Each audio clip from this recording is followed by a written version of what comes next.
welcomes you to this session on study abroad. We are happy to have our distinguished session experts from Essai, a premier former foreign education consultancy, to guide us today. Mr. Nicholas Henderson, Director of Essai Education, graduated from Harvard University in 2006. He has since taught at Shrewsbury School in the UK, authored Pearson's Guide to the SAT in 2010, and co-founded Essai Education in 2015.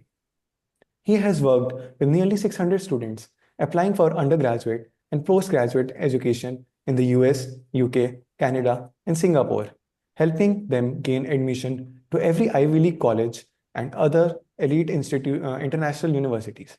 He developed a method that results in an 80% success rate in Ivy League universities for students with university average SAT scores. Thank you so much, sir, for taking out time from your busy schedule to be with us today. We look forward to an insightful session. The platform is all yours. Thank you.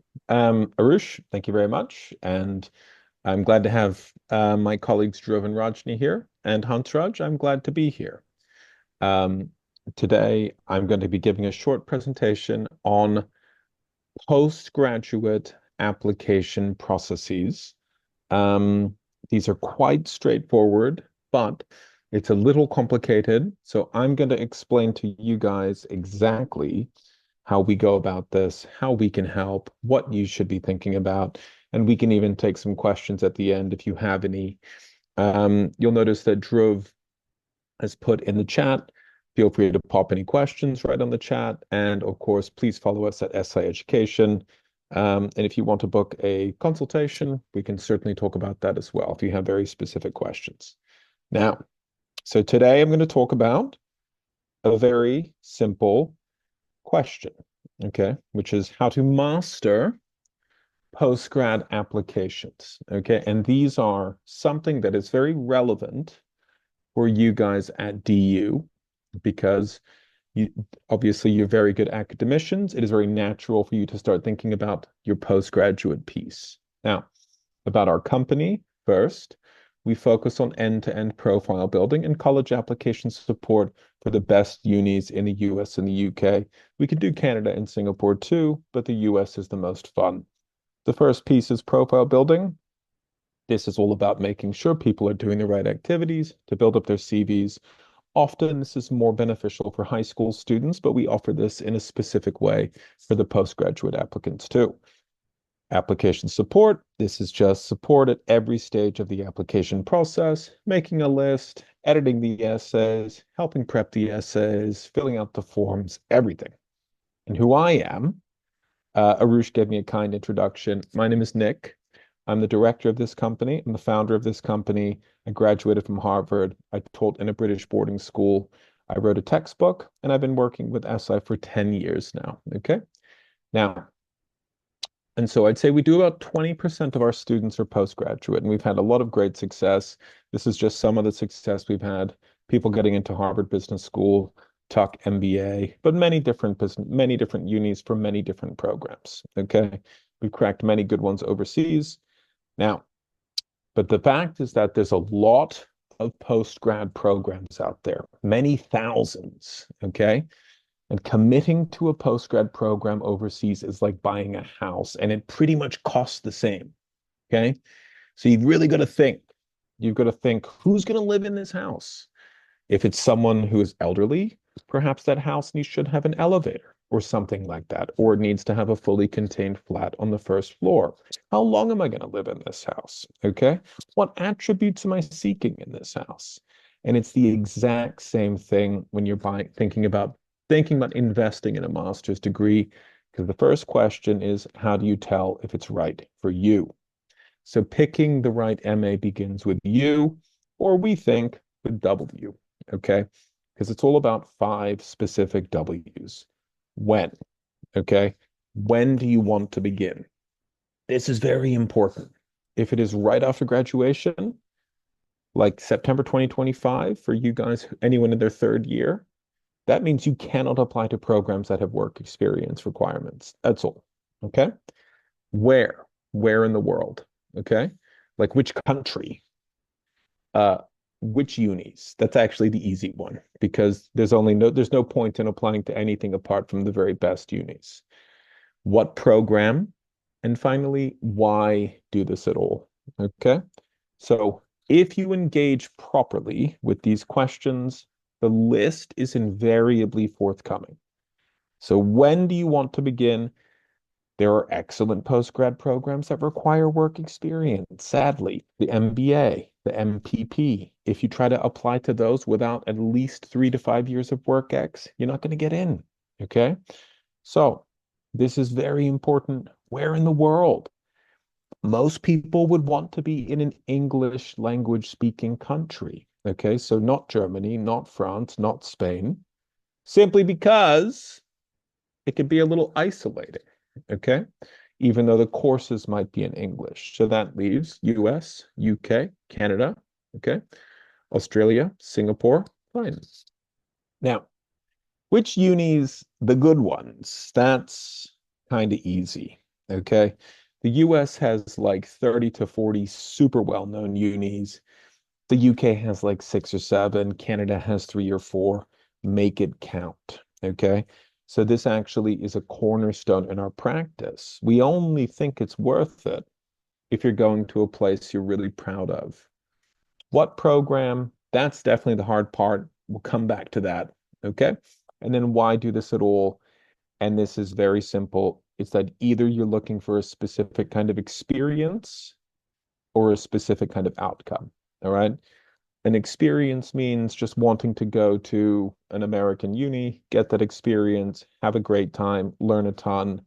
Now, an outcome is more interesting because that's like you want to get a specific professional role or you want to unlock the next step in your educational journey or something. Okay. So most people who do this process are outcome focused. Okay.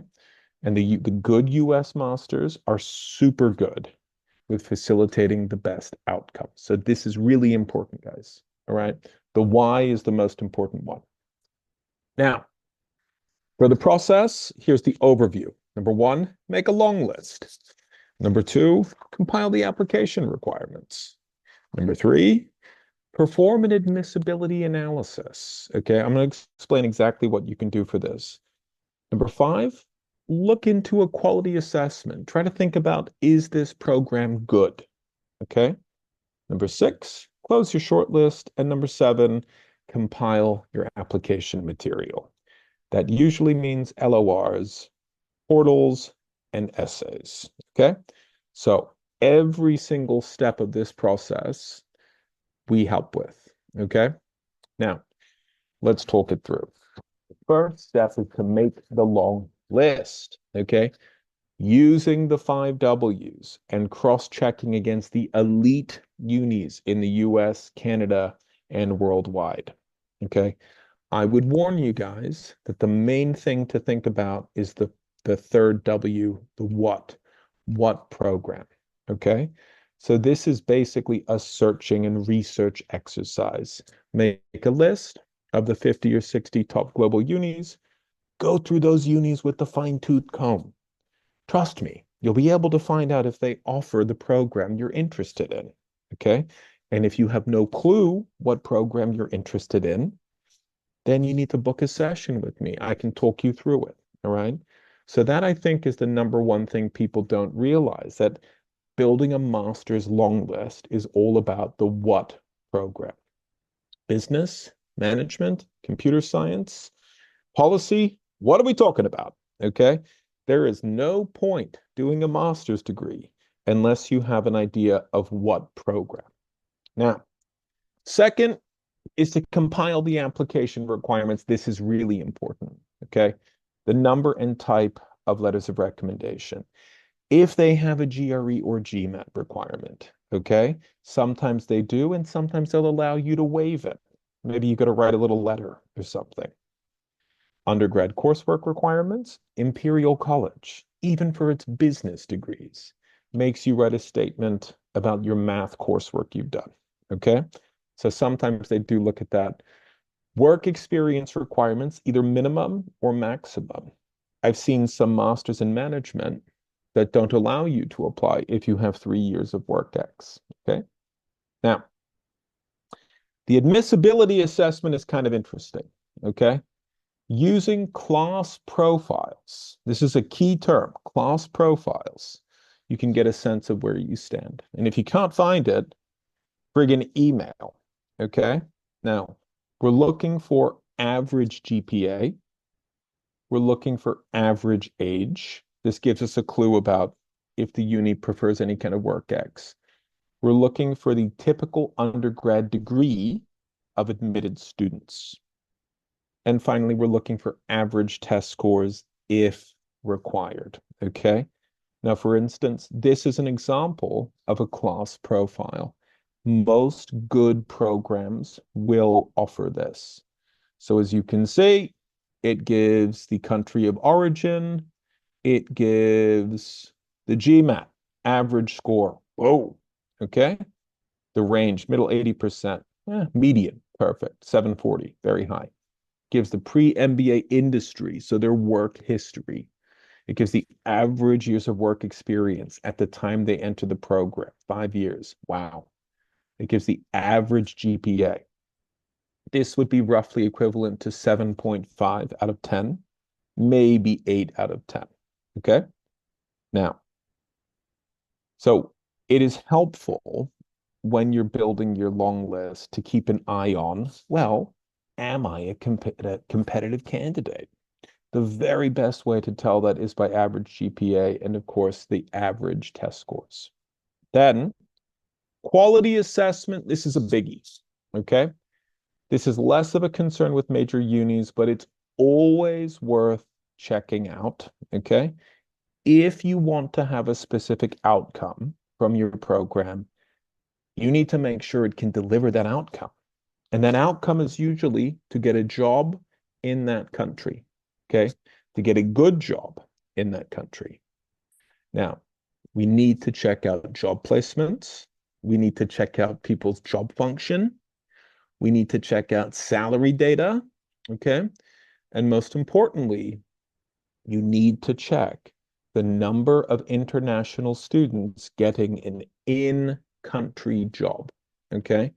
So for instance, there's a really famous program at Carnegie Mellon. It's called Master of Science in Computational Finance. Now, this program is about 90% international, but they make a big point of saying 80% of students, all students, secured full-time employment in the US. This is literally part of their employment report. Now, I can't stress this enough, guys, okay? The quality assessment is a major point. And if you can't find an employment report for you to be able to understand this stuff, you need to email. This is something I do for my clients all the time, okay? Questions to email. Do you track employment outcomes for international graduates of this program? Because a lot of times unis will pretend they don't track it.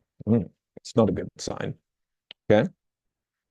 Do you know what percent of this program's graduates enter relevant full-time work in 3 months, in 6 months? Okay. Could you estimate the percentage of international students who obtain full-time in-country work experience after this program? That's the key question. Okay.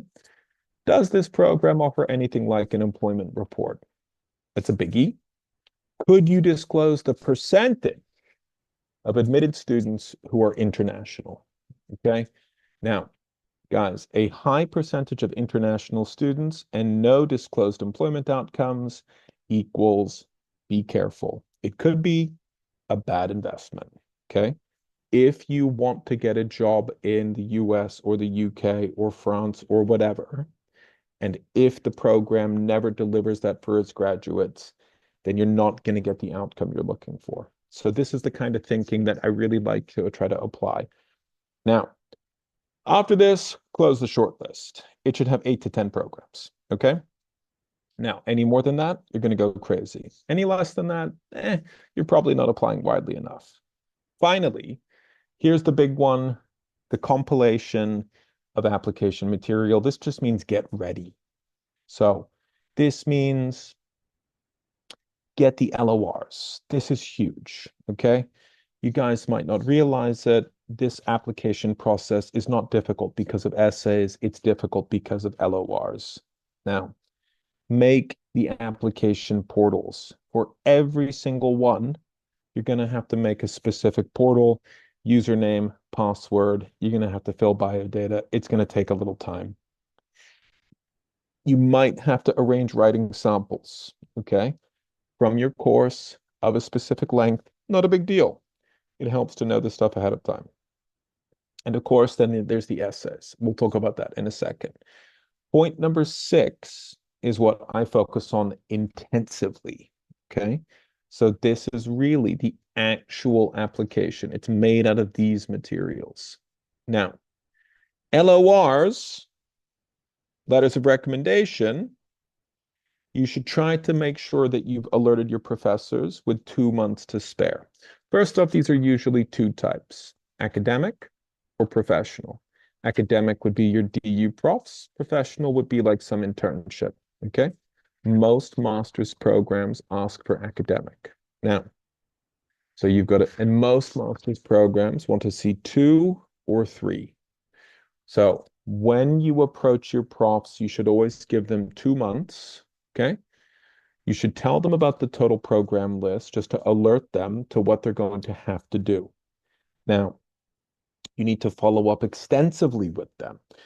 These professors are not like high school teachers. They're very busy. They will help you, but you need to be proactive. Now, your recommender will, when you ask them, if they agree, they will either ask for a CV and an SOP. They might ask for a write-up about you, or they might simply ask for a draft of the letter. The draft is best, okay? And so it's very complicated to write a good draft. That's where I can help you. Now, so LORs, can't stress enough, super important. Every different program will have different requirements. That's why the number one thing we have to do is make the program list. It begins with the list, okay? Once we have the list, everything becomes clear. The application requirements. This is vital, okay? Now, so then once we do the LOR piece, after that comes the portals, okay? The application portals, my team can help with this. This is typically something that doesn't take, it doesn't take too much brain power, but it's very important not to make mistakes on, okay? Portals will usually require biodata. So, your age, birthday, address, visa info, passport information, a work history or academic history. This is a bit complicated. This means writing stuff, short write-ups, okay? It might require an education section, very simple. It might require a testing section, GMAT, TOEFL, like that. It finally will probably take you about 3 hours per portal. So if you're doing 10 programs, probably you should budget a week to fill these. No kidding, all right? They're not that, like I say, they're quite straightforward, but they are time consuming and you have to be very detailed. Now, the essays, these are fun, okay? This is the thing most people associate with postgraduate admissions, doing a bunch of essays. Honestly, it's usually only 1 or 2 essays, okay? Depending on the program. And these are typically asking, why do you want to study at that program, at that uni, okay? A 500-word essay, it's a 1-pager, would be 4 paragraphs, okay? A 1,000-word essay, that's a 2-pager, would be 8 paragraphs. The rule is usually 1/2 about you and 1/2 about the university. Why do you want to study that subject at that uni, okay? So this is something that we help with a lot. We have a ton of experience and it's great fun. Now, how we can help. So we have this product, it's led by me personally, and this is called College Knowledge. Now, and so with these personalized sessions, either 30 minutes, 60 minutes, or 90 minutes, we can provide detailed research support about availability of specific programs, about admissibility analyses, about quality assessment, all the stuff I said you should do, we can do. Okay. Definitely we can do guidance shortlisting, matching the long list and the research to your specific preferences. Easy. LOR planning and procurement. If you need 2 LORs and your professors tell you to write 2 drafts, yeah, we can do that together. Okay, that's easy. Essay editing. That's also a really fun one to make something really special and really effective. Now, this is postgrad applications, okay? So it begins with a list, and once you have your list, everything is clear. And so the hard part is making a list. Now, so now I'm happy to take some questions if you guys have any specific queries. And looks like Dhruva's got a few questions from before this session that I'd be happy to sort of talk through. And if anyone wants to add any questions whatsoever, definitely let me know. Okay. So let's say first question would be, how do we narrow down the where if multiple countries appeal to us for different reasons? A good question. You would probably want to think about your long-term goals, if those include working in that country for any period of time. I would be looking at the strength of your sector in that country. Like if you want to work in technology, probably best not to do that in Sweden, for instance, because Sweden doesn't have a very big tech scene. Something like, the US would be much better. Singapore is brilliant for finance. You would also want to look at the specific visa requirements. Can you stay on? Things of that nature. Now, how can we ensure that letters of recommendation are impactful and relevant? That's a good question. You can't, in short, unless you're making sure that your recommender has all the right information. Now, from Delhi University, many professors are comfortable accepting a fully written draft, okay? And the purpose of a draft is not to insert false information, it's to make sure that it's sufficiently accurate. So it's actually the opposite of that. It takes a long time to learn how to write a good letter of recommendation. Your faculty could obviously do this. But mostly it just has to cover your key points and your key attributes and be tailored to the specific programs that you're applying to. Now, how do we determine the right balance between personal interest and employability when selecting a program? It's a very personal decision, okay? I would very much encourage people to focus on employability, okay? But that is what I would have focused on if I was in your situation. What you guys should do is you really should, here, let me show you this report. You really need to look when you're assessing which subject to do your master's in. You should try to look at the best case scenario employment outcomes. This is an example of an extremely good employment report. Any good program will publish something like this. If it doesn't publish this, it's probably not that good, okay? And so this literally talks about the number of students in the batch, the total not seeking employment. It talks about it in terms of the American students and the non-American students, so lots of things like that. It talks about it in terms of the full-time compensation. It gives it in terms of US salaries. It gives it in terms of non-US salaries. Wow. Okay. And guess what? The US salaries are a little bit higher. Okay. So you want to get access to the US if you do this program. So this is what I mean by having a really interesting and detailed. Well, 93% of students secured full-time employment in the US. Goodness. So Carnegie Mellon's gotten better. Okay. Now, so how do you make this decision? You have to look within. What are some signs that a university might not be a good fit for international students? Another really important question. I think if a program has too many international students, as in is 95 to 98% international, I actually don't think that's a very good sign. It means that it's being marketed extensively overseas. It means that, sometimes there can be difficulties integrating with the broader university offerings. It's it's great when there's a good international scene, but for undergraduate programs, it's usually only 15 or 20% international. I would say looking for like a 50-50 mix is a good thing. Um, and finally, how does our essay editing process work? Well, with me.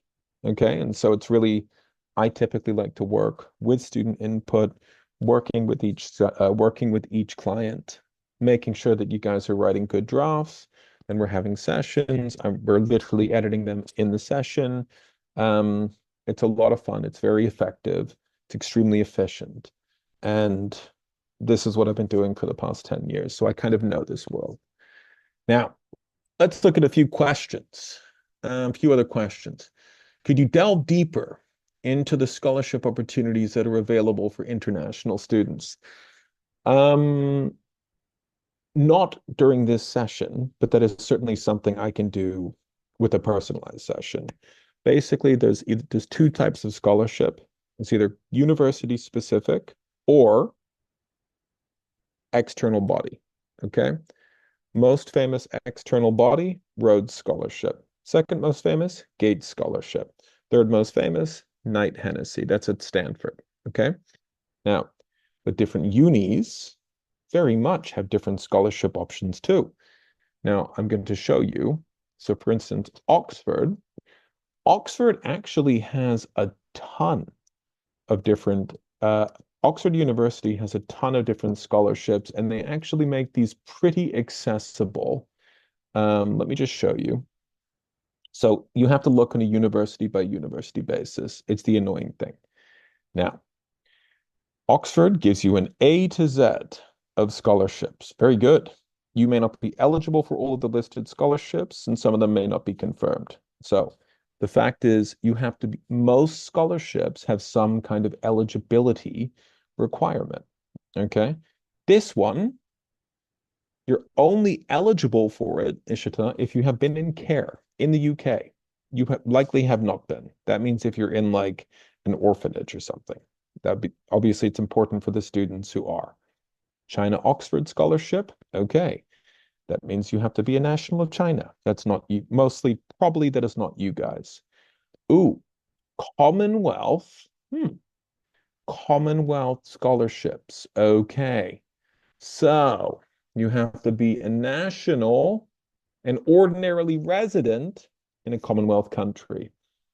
There's India. Perfect. So candidates must be applying for specific courses, which alter each year dependent on the exact focus. So this time, Master of Public Policy, Master of Global Health, MST Diplomatic Studies. You can't apply for that, sadly, not work experience. So look, pretty much, Ishita, the scholarship piece is annoyingly complicated. Okay. Now, when I say annoyingly complicated, I mean that scholarships will basically require you to check for eligibility in terms of citizenship, eligibility in terms of residence, eligibility in terms of program of study, because they're not all available for different programs, even at the same uni. Okay.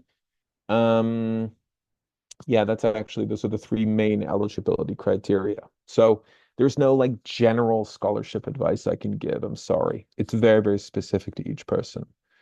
Now, but there are some out there. Okay. Let's go back. Ishita, what English language proficiency tests are accepted and what are the minimum scores? Again, you do ask good questions, but boy, it is hard to say that for sure. Basically, take the TOEFL and get above 100. Okay, you need to get above 100. In the TOEFL, academic, take it at a test center. That's the gold standard. Okay, basically, there are a bunch of English language tests these days, okay? The best one for US would be TOEFL academic in a center, okay? This is scored out of 120. And it has 4 sections total, and you really need to get 25 out of 30 in each section. And people find the speaking section quite annoying. Best for the UK is definitely IELTS, okay? And it's called IELTS Academic. And again, you have to take it in a center, okay?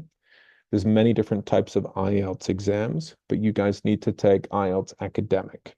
Now, IELTS is scored out of 9 points. You need a 7.5, okay? Now, good question, though. So, scholarship opportunities available for international students. Again, it varies from country to country, from program to program. Gates is huge, Rhodes is huge, Commonwealth is huge, Knight Hennessy at Stanford is big.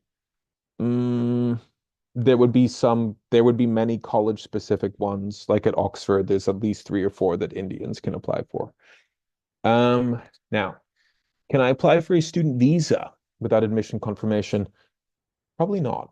Usually you have to get that admissions offer, and then you take it to the consulate, and then the whole thing is very straightforward. So you apply soon.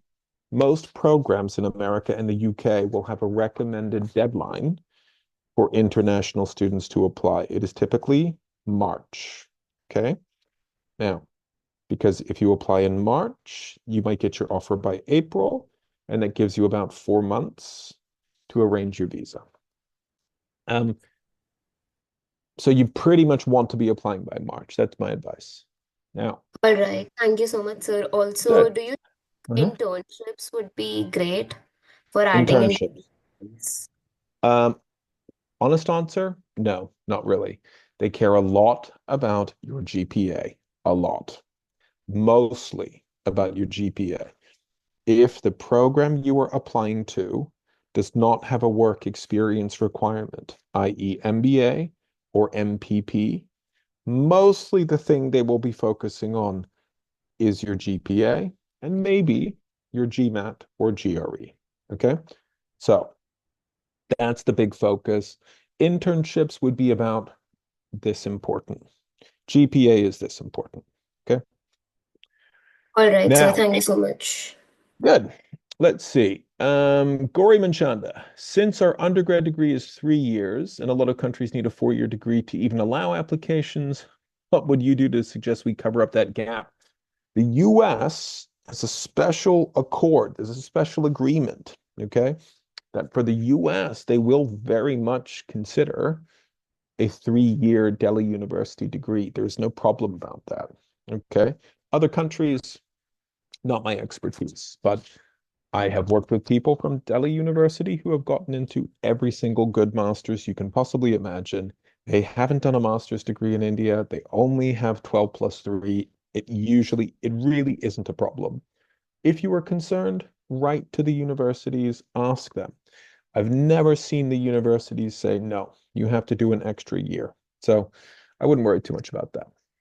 Now, what are the post-study work visa options? Oof, great question. Not my expertise. I'm not a visa consultant. I'm an admissions consultant. But I work with some visa consultants who are good.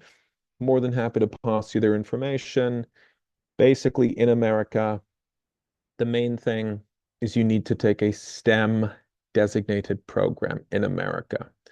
That's a specific government designation, a STEM designated program.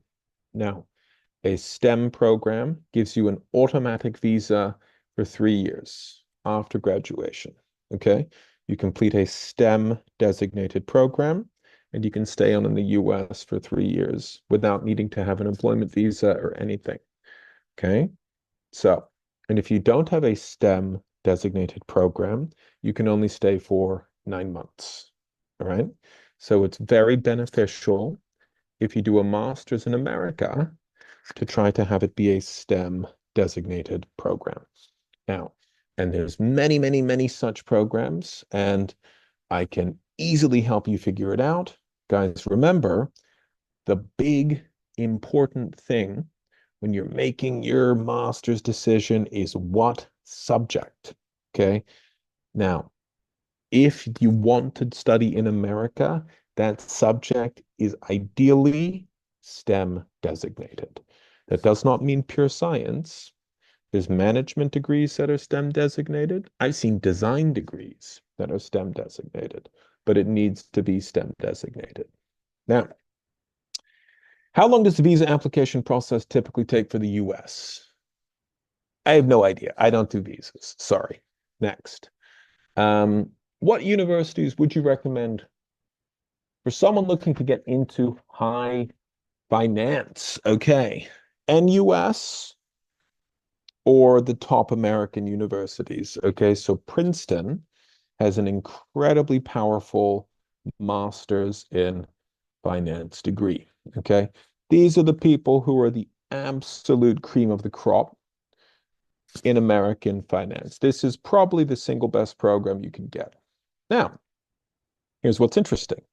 They actually publish the LinkedIn profiles, and I think they actually publish the CVs for people in this Princeton MFin program. Okay, let me show you. Oh, yes, they do. So this is pretty interesting. If you want to know what it takes to get into the highest level of finance, look at these CVs. Okay, first off, they're all kind of formatted the same. That's the interesting thing. Second off, hey, look, Indian girl.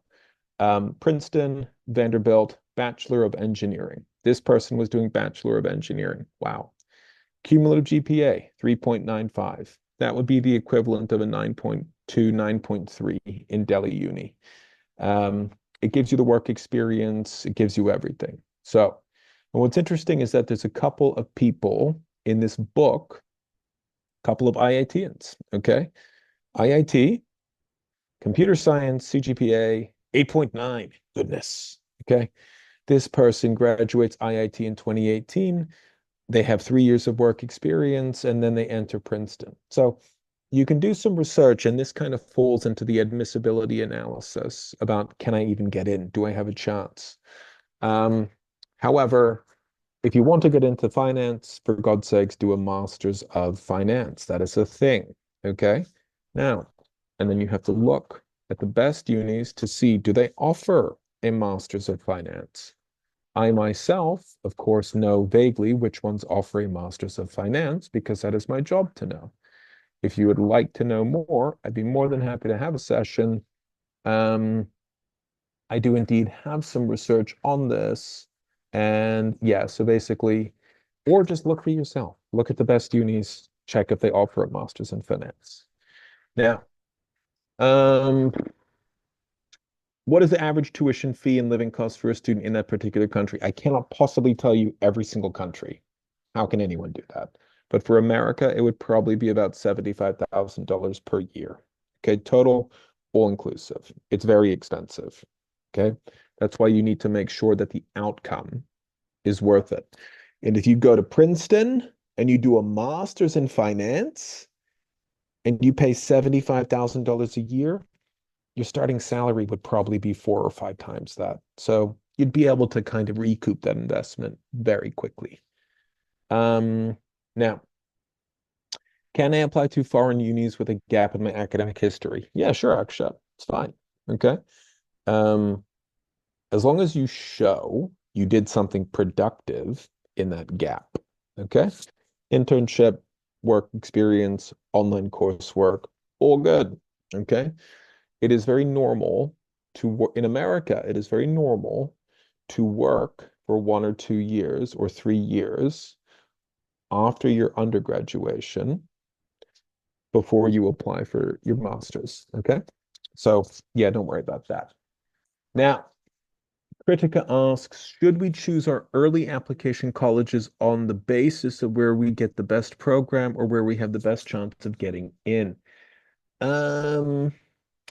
Postgrad unis don't usually have the whole early application thing. You might be referring to an undergraduate thing, the early decision, early action applications for undergraduate programs in America. If you just mean it generally, look, you should choose the best program, okay? it's in the undergrad level, it's about going to the best ranked college. It's always college focused. Okay. For the postgrad, it is about the course. You've got to choose the right program. It is useless if you go to Harvard for a program that isn't actually what you want to study or where you want to take your career. Okay. So it's all about what program. That's the big thing. Okay. Now, I can help you to understand what program. We can work backwards. We can think, what programs are you eligible for? Some programs in America require advanced math coursework in undergraduate. If you don't have that, you can't apply to those, and you wouldn't enjoy them. So that's the big decision, guys. What program? What's going to get you to the next step? What's going to help you reach your goals? This is a big, big decision, okay? That's what a master's is for, okay? A master's is just a step. It isn't the end of the road. It's ideally to take you further towards your goal career, okay? Now, are there any specific requirements or documents needed for foreign education applicants? I mean, Tripti, yes. And there's a lot of different countries, and the requirements are all different for each country, okay? That's why the second W. First is, when do you want to begin? The second is, which country, okay? So yeah, Tripti, there are definitely different requirements. For America, for instance, if you apply for US out of India, you would need to have your transcript audited by a third party, okay? That is typically called the World Educational Service. Let me explain. For some reason, even though the Delhi University transcript is a perfectly great transcript, a lot of American unis would need it to be evaluated by this organization called WES. Is it a big deal? No. Does it cost money? Annoyingly, yes. Does it take time? Annoyingly, yes. Okay. Is this something that you should do if you want to apply to US? Yes, you have to. So yeah, basically, dear, you have to decide your country first, and then we can easily determine the specific requirements. You wouldn't have to do this for the UK, for instance. Okay. Now, Riddy asks, what are the key factors universities look for in a competitive application, especially for students from diverse academic or extracurricular backgrounds? I like the way you've put that. Honestly, GPA, a lot. Now, they look at the name of the uni, and your name is good. DU is good.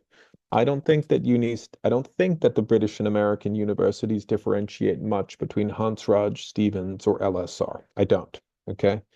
And I kind of know that just because if we take a quick check, some of these British unis they actually publish. Okay, so Imperial College, for instance, publishes a list. Imperial College accepted applications, and then we look at the specific country. And so if we go down to India, okay, graduates from Indian universities of national importance. Hey, that's you guys, okay? And full degree students of the below institutions will be subject to the Tier 1 requirements. Applicants studying in affiliated or autonomous colleges of the above institutions will be subject to the Tier 2 requirements. And then there's obviously yes, it's interesting. So Tier 1, the Tier 1 requirements is if a course requires a 2.1 degree, then you need to have a 7.5. If it is a first class degree, then you need to have an 8. Ouch. Tier 2 requirements, if you go to a lesser ranked uni, you have to have a higher GPA. Okay? Kind of a lot higher GPA. Pretty interesting. So, look, if you guys are applying from DU, you have a lot going for you. you've got a good name, and you don't have to have so high of a cutoff. 750, 7.5 would be considered usually the mandatory minimum. Okay, but I've seen people get through with 7, right? Get through a good program, that is. Now, GPA you need to have, and then standardized testing if they require it. It really helps. Apart from that, the key factors, really good LORs. That's where I come in. Okay. And really good essays. That's where I come in. So GPA, GMAT, or GRE, LORs, essays. Okay. That part belongs to you. That part belongs to me. So yes, that's what I do, and that makes a huge difference. Is it better to stay in the country of education after completion of the home degree? Raghav says, is it better to stay in the country of education or return back? Super difficult question to answer, Raghav. It's different for most people, but most people would want to try to stay back in that country for at least 1 or 2 years, maybe 2 or 3 years to get some work experience. Guys, salaries in America are extremely high. If you do a really good postgrad degree in America, you could make $150,000 or $200,000 per year. That's like 1.5 crore rupees per year. In Delhi, a really good starting salary, like a shockingly good starting salary, would probably be 25 lakh per year for a graduate. You would have to be a computer science graduate for that. Like, it's like 5 to 10 times higher in America. So a lot of people would want to stay back for a few years to get the benefit of that. Now, how do universities evaluate international student applications? Firstly, the GPA, secondly, the LORs, thirdly, the essays, probably in that order. If they have a GMAT requirement or GRE, that would be the second piece. So the GPA matters a vast amount. If a GPA isn't good, then we have to tell a story about why it isn't good. We have to make sure that shows in the LORs. Okay? That's possible too. Now, how does studying abroad impact my career prospects? Asked Nikita. Can I return to my home country after studying abroad, or is it better to stay abroad? So good questions, Nikita. It impacts your career prospects by giving you the option to work in that country for a period of time. Right now, if you have a degree from India, the chance of being able to work in UK or US or whatever is close to 0. Okay. And if you get a really good master's degree in the US or the UK, then that chance goes up a lot. Now, if you want to work in that outside India, you basically need to do an MA. That's a huge reason why people do the MAs. Okay.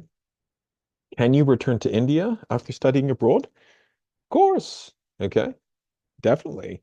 And a lot of people do for personal reasons, to be with their parents, because they want to start families. It's all good. Okay. But if you want to have the option to work outside of India, you need to do the MA. Now, you mentioned that Yamini asks, you mentioned that ideally we should aim for a job placement. I mean, after masters, but can we also leverage our international education for entrepreneurship? Yeah, of course. And you'll note, I didn't say ideally, okay? I said that most people would want to get like a placement in the country of their program, but you can also do, this comes down to that 5th W, guys, okay? The why. Why? If you want to do a master's to become an entrepreneur, perfect. Okay. That's a really good motivation, Yamini. You don't have to work on Wall Street to become an entrepreneur. So, but then that helps you to understand what program can boost you. Okay. What skills do you need to learn? Right? What network do you need to have? So, yeah, it's like that. Now, Mishti Gupta, how do you assist students in identifying the best fit universities and programs based on their academic backgrounds, career goals, and personal preferences through an old-fashioned thing called a conversation, Mishti? Okay? College knowledge sessions, live and in conversation with Nick Henderson. That's me. Okay? So I talk to you, I understand you, and then I give you some options to help you decide. Mostly it's about understanding what's important to you. Okay? So yeah, I don't do psychometric testing. I think all that stuff's no good. Now, next one, when should one ideally start preparing for exams such as GMAT? 6 months before you intend to apply would be a good time to start. Okay. And the preparation typically takes about 3 months. I got some great GMAT tutors I'm more than happy to recommend. I got some great GRE tutors. This is part of my services. I make sure that that stuff is underway and squared up properly. Now, Aishwarya asked, what are the top industries and sectors that hire international graduates? I'm not a career counselor, Aishwarya. I'm sorry. I'm an admissions counselor. I can help you understand this. In America, technology, finance, generally speaking. Okay. But that's the kind of thing you need to really look into a lot more. Can I return to my home country after studying abroad? Yes, of course you can return. Okay. The whole point of studying abroad is to get the opportunity to continue and stay back there for a few years. That's the whole point. Okay. Otherwise, what you can go just for the experience. That's okay. But most people want to get a specific outcome. Okay. And that outcome is usually continue for a PhD or get a good job. Cool. Okay. Now, can you please go back to the contacts slide? Sorry, I don't know which slide you're talking about, but I'm happy to make this a presentation public. Arush can just like email this around. How can one book a 1-month session with Essai? Contact Rajni. Ishwarya, how can I leverage my international education for enterprise or startup opportunities? Painfully honest question. You need to go to a really prestigious university, one that people recognize the name of. Okay. If you want to be an entrepreneur, you need to usually raise capital. That means funding. Okay. Number one thing the funders look at, your CV. All right. So, yeah, look, if you want to be an entrepreneur, you need to have an idea. That means you need to have some knowledge. Okay. That's why you do the masters, is to get that knowledge. And then it's like a hugely complex process to start a business, dear. But doing a really reputed master's degree, ideally MBA, that would be the single best thing you can do. Okay. What are the most common mistakes that applicants make and how can I avoid them? You submit bad letters of recommendation. At Delhi University, your professors will not write their own letters, usually. Okay. They will want you to write those letters. Those letters need to be super good. Okay. Super detailed, super accurate, super generous. Okay. So, number one mistake is submitting bad letters. If it's less than a page, it's a bad letter. Okay. If ChatGPT wrote it, it's a bad letter. Now, so you got to make it personal. You got to make it tell the story. That's where I come in. So I think that was a really good session, guys. Great questions. Thank you very much. Okay. I have to go now. So Rajni has posted the information about how you can set up an appointment. Rajni will talk you through it. Dhruva will send across our presentation to Arush. Arush can answer your questions. I love these specific questions, but doing a master's is very complicated. Okay. Deciding on what's right for you is a very personal journey. There's no website that can tell you this. Okay. It's a process and it's a conversation. So that's it. All right. Hope to see you guys soon.